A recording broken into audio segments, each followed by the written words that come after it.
മാന്യപ്രേക്ഷകർക്ക് നമസ്കാരം. പാലക്കാട് നിയമസഭാ മണ്ഡലത്തിൽ വിജയിച്ചാൽ എന്തു ചെയ്യും?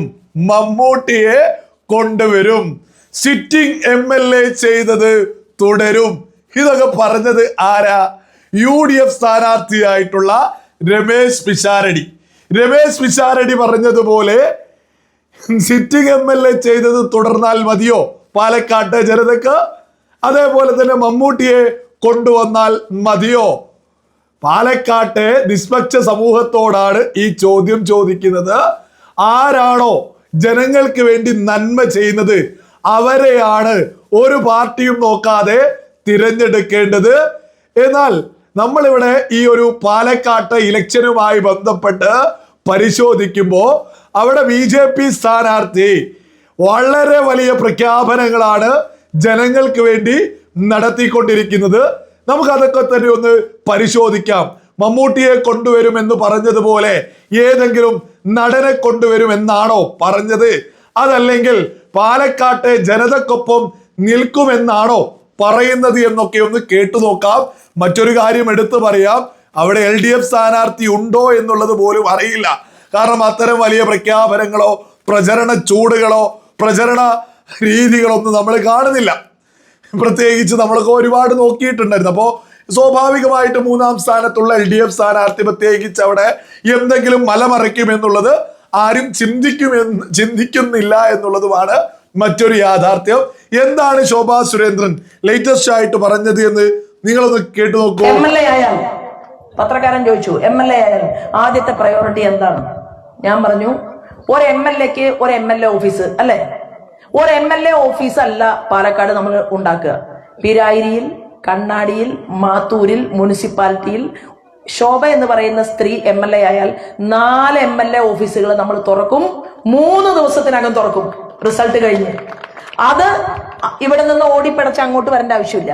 അവിടെ ISROയുടെ സയന്റിസ്റ്റ് ഡയറക്ടർ പറയാണ്, ഞാൻ ഒരു പ്യൂണിനെ പോലെ ജോലി ചെയ്യാൻ തയ്യാറാണ്, MLA ഓഫീസിൽ ഇരിക്കാൻ ഞാൻ തയ്യാറാണ്, ഞാൻ ഇവിടെ വന്നിരിക്കാം എന്ന് പറയുന്ന ആള്. പ്രൊഫസർമാർ, ഡോക്ടർമാർ, എഞ്ചിനീയർമാർ, നമ്മുടെ കുട്ടികൾ, കർഷകർ എല്ലാവരും ഒരുമിച്ച് ഇറങ്ങി പുറപ്പെട്ടിരുന്നു. നിങ്ങൾ കേട്ടില്ലേ? 4 MLA ഓഫീസ് തന്നെ പാലക്കാട് ഉണ്ടാവും.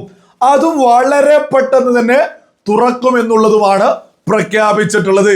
ഇതൊക്കെ കേൾക്കുമ്പോ ക്യാഷൊക്കെ കയ്യിലുള്ള ആളുകൾക്കൊക്കെ പുച്ഛമൊക്കെ തോന്നും. എന്തിനാ MLA ഓഫീസ് 4 എന്നൊക്കെ. അതേസമയം ഒരു ഹോസ്പിറ്റൽ വിഷയം വന്നാൽ വലിയ പേടിയോടുകൂടി അതിനെ നോക്കിക്കാണുന്ന, അതിന് എവിടെ നിന്ന് പണമെത്തും, പണം എവിടെ കണ്ടെത്തുമെന്ന് ആധിയോടുകൂടി മുന്നോട്ട് പോകുന്നൊരു സാധാരണ ജനത നമ്മുടെ കേരളത്തിലുണ്ട്, പാലക്കാട്ടുമുണ്ട്.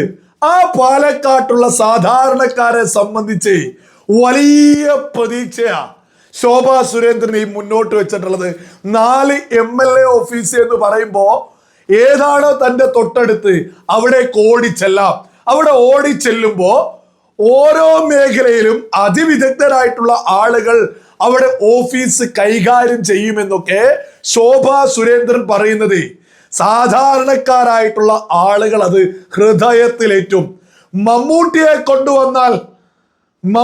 കൊണ്ടുവരുമെന്നൊക്കെ രമേശ് പിഷാരടി പറയുന്നതിലൊക്കെ അതിലൊക്കെ പുളകം കൊള്ളുന്നത് ആർക്കാ?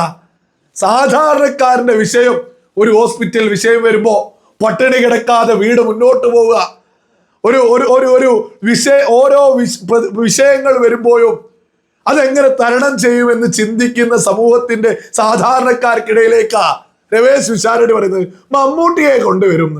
അതേസമയം ശോഭാ സുരേന്ദ്രൻ ഇത് മാത്രമല്ല, ഓരോ വീട്ടമ്മമാർക്കും 1500 രൂപയുടെ പച്ചക്കറികൾ എന്ന പ്രഖ്യാപനം നടത്തുന്നുണ്ട്. അത് തിരഞ്ഞെടുക്കപ്പെട്ട വ്യക്തമായിട്ട് അതുമായി അർഹതയുള്ള വീടുകളിലേക്ക് 1500 രൂപയുടെ പച്ചക്കറി എന്ന ഒരു വലിയ പ്രഖ്യാപനം. നമ്മളത് കേട്ട സമയത്ത് അത്ഭുതത്തോടു കൂടി നോക്കി. അത് വളരെ ക്ലാരിറ്റിയോടുകൂടി ശോഭാ സുരേന്ദ്രൻ മാധ്യമങ്ങൾക്ക് മുന്നിൽ പറയുന്നുണ്ട്. ഇത് വെറുതെ എന്തെങ്കിലും വിളിച്ചു പറഞ്ഞതല്ല, മറിച്ച് BJP ഭരിക്കുന്ന സംസ്ഥാനങ്ങളിലെ വനിതാ ലീഡേഴ്സ്, അതും മന്ത്രിമാരൊക്കെ ആയിട്ടുള്ള വനിതാ ലീഡേഴ്സുമായിട്ടുള്ള ചർച്ചകളിലാണ്, അവിടെ നടപ്പിലാക്കുന്ന പദ്ധതികളാണ് ഇവിടെ കൃത്യമായിട്ട് പാലക്കാട് ശോഭാ സുരേന്ദ്രൻ മുന്നോട്ട് വെക്കുന്നത്. അതായത് വീട്ടമ്മമാർക്ക് പോലും വ്യക്തമായിട്ടൊരു സഹായം എത്തിക്കുമെന്ന് ശോഭാ സുരേന്ദ്രൻ പ്രഖ്യാപിച്ചു കഴിഞ്ഞു. അത് മാത്രമാണോ, മറ്റൊരു വാർത്തയുണ്ടല്ലോ വളരെ വ്യക്തമായിട്ട്. അതായത് MLA ആയി തിരഞ്ഞെടുക്കപ്പെട്ടാൽ 30 ദിവസത്തിനകം 700 കോടി രൂപയുടെ പദ്ധതി പാലക്കാട് എത്തിക്കും. വലിയ രീതിയിൽ ജനങ്ങൾക്കൊപ്പമാണ് ശോഭാ സുരേന്ദ്രൻ നിൽക്കുന്നത്. ഇനി രമേശ് പിഷാരടി നടനാണ്, മമ്മൂട്ടിയെ കൊണ്ടുവരുമെന്നൊക്കെ ഇപ്പോഴും പറയുന്നുള്ളൂ. അതേസമയം സിനിമാ മേഖലയിൽ നിന്ന് സുരേഷ് ഗോപിയെ തന്നെ കളത്തിലിറക്കിയിട്ട ശോഭാ സുരേന്ദ്രന് അതിനും മറുപടി കൊടുത്തിട്ടുള്ളത്. സുരേഷ് ഗോപി എന്ന് പറയുന്നത് ഇന്ന് കേരളത്തില് BJP സ്ഥാനാർത്ഥിയായിട്ട് 3/4 ലക്ഷത്തോളം വോട്ട് ഭൂരിപക്ഷത്തിൽ വിജയിച്ചിട്ടുള്ളൊരു നേതാവല്ലേ, ഒരു സിനിമാ നടനല്ലേ.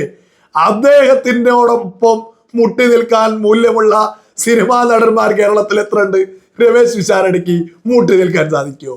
രമേശ് പിഷാരടി ഇപ്പോഴും മമ്മൂട്ടിയെ കൊണ്ടുവരുമെന്ന് പറയുമ്പോ മമ്മൂട്ടിക്ക് തുല്യമായിട്ടുള്ള സുരേഷ് ഗോപിയെ തന്നെ പാലക്കാട് ശോഭാ സുരേന്ദ്രന് വേണ്ടിയിട്ട് വോട്ട് ചോദിക്കാൻ രംഗത്ത് ശോഭാ സുരേന്ദ്രൻ ഇറക്കിയിട്ടില്ലേ?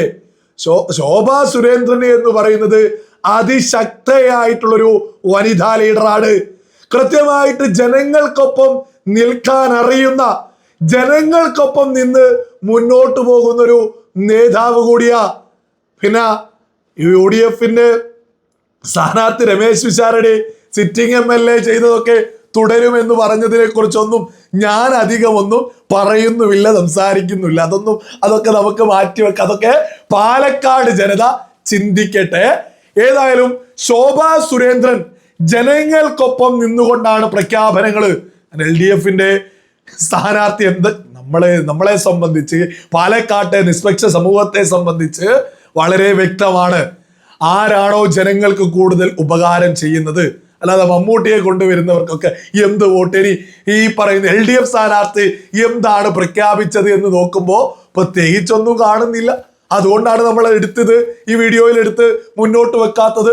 അപ്പോൾ ജനങ്ങൾക്കൊപ്പം നിൽക്കുമെന്നുള്ളത് വ്യക്തമാക്കി പ്രഖ്യാപിച്ചിട്ടുള്ളത് ശോഭാ സുരേന്ദ്രനാണ്. ഓരോ സ്ഥലത്തെത്തുമ്പോഴും വ്യക്തമായിട്ട് എന്ത് കാര്യങ്ങൾ ജനങ്ങൾക്ക് വേണ്ടി ചെയ്യും. മാത്രമല്ല ശോഭാ സുരേന്ദ്രൻ കൃത്യമായിട്ട് പുതുതലമുറയിലേക്ക് വോട്ട് ചോദിക്കാൻ ഇറങ്ങിച്ചെല്ലുന്നുണ്ട്. പുതുതലമുറയെ വലിയ പ്രാധാന്യത്തോട് കൂടിയിട്ട് നോക്കിക്കാണുന്നുണ്ട്. പുതുതലമുറക്കും വ്യക്തമായിട്ടുള്ള പദ്ധതികള് ശോഭാ സുരേന്ദ്രൻ പ്രഖ്യാപിക്കുന്നുണ്ട്. പാലക്കാട്ടെ പുതുതലമുറക്കോ സ്ത്രീകൾക്കോ യുവാക്കൾക്കോ ഒരു വിഭാഗം ആളുകൾക്കും ഒരു കുറവും വരുത്താത്ത രീതിയിൽ വലിയ പ്രഖ്യാപനങ്ങൾ തന്നെയാണ് ശോഭാ സുരേന്ദ്രന്റെ ഭാഗത്ത് നിന്ന് ഉണ്ടായിക്കൊണ്ടിരിക്കുന്നത്. ഇനി പാലക്കാട്ടെ ജനത ഇത്തരത്തിൽ ചിന്തിക്കില്ല. ഒരുപാട് കാലമായില്ലേ UDF-നെയും LDF-നെയൊക്കെ വിജയിപ്പിക്കുന്നു, എന്നിട്ട് ഇതുവരെ ഒരു ഉണ്ടയും കിട്ടിയിട്ടില്ല. ഏറ്റവും ഒടുവിൽ UDF സ്ഥാനാർത്ഥിയെ വിജയിപ്പിച്ചിട്ട് പാലക്കാട്ടെ ജനതക്കാണെങ്കിൽ അപമാനമാണ് വന്നെത്തിയിട്ടുള്ളത്. എല്ലാ സമയത്തും പാലക്കാട്ട് MLA അങ്ങനെ ഇങ്ങനെ എന്ന് പറയുമ്പോ UDF കാരണം പാലക്കാട്ടെ ജനതക്ക് അപമാനവും വന്നു. അപ്പൊ പാലക്കാട്ടെ ജനത ഇനി ഇത്തവണ ശോഭാ സുരേന്ദ്രന് ചെയ്തു നോക്കട്ടെ, നമുക്ക് ഉപകാരം കിട്ടുമോ നോക്കാലോ എന്നെങ്കിലും പാലക്കാട്ട് ബഹുഭൂരിപക്ഷം ആളുകളും ചിന്തിച്ചു കഴിഞ്ഞു എന്നുള്ളത് തന്നെയാണ് പാലക്കാട്ട് നിന്ന് വരുന്ന വിവരങ്ങളെ എന്ന് പറയുന്നത്.